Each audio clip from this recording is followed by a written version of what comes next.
Hi అండి, అందరు బాగున్నారా? Welcome to my channel. కొబ్బరి పచ్చడి చేస్తున్నానండి ఇవాళ. ఇది వేడి వేడి అన్నంలో వేసుకొని తింటే నెయ్యి వేసుకొని కమ్మగా ఉంటుంది. మిక్సీ గిన్నె తీసేసుకొని దాంట్లో 22 పచ్చిమిర్చి వేసుకున్నాను.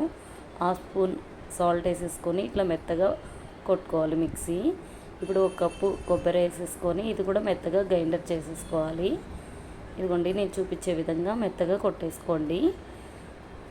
ఇవ్వండి, ఇట్లా మెత్తగా అయిపోయిన తర్వాత ఇప్పుడు 1/2 కప్పు పుట్నాలు వేసేసుకోవాలి. అవి కూడా మిక్సీ కొట్టుకోవాలి, మెత్తగా మిక్సీ కొట్టుకోవాలి. ఇవ్వండి, నేను చూపించే విధంగా మిక్సీ కొట్టుకోండి. ఇవ్వండి, ఇట్లా మెత్తగా మిక్సీ కొట్టుకోవాలి. ఒకసారి ఇట్లా స్పూన్తో కలుపుకోవాలి.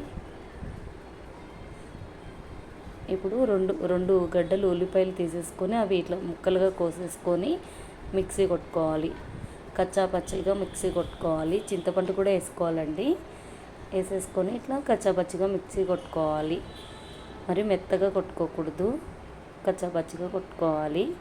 ఇక నేను చూపించే విధంగా కొట్టాలి మిక్సీ అంతా. ఒకసారి స్పూన్తో ఇట్లా కలుపుకొని ఇప్పుడు పోపు పెట్టుకుందాం. స్టవ్ వెలిగించుకొని ప్యాన్ పెట్టుకొని అందులో ఆయిల్ పోసుకోవాలి.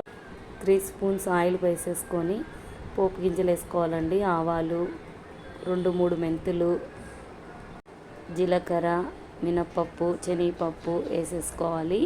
ఆ పోపు కలర్ చేంజ్ అయిన తర్వాత ఎండుమిర్చి 2 వేసుకోవాలి. కరివేపాకు వేసుకోవాలండి. ఆ పోపు అంతా పచ్చళ్ళకి వేసేసుకోవాలి. రైస్ లెగ్ కానీ, దోశ లెగ్ కానీ, చపాతీ లెగ్ అయినా చాలా బాగుంటుందండి. ఈ వీడియో కానీ మీకు నచ్చినట్టుంటే లైక్, షేర్, సబ్స్క్రైబ్ చేసుకోండి.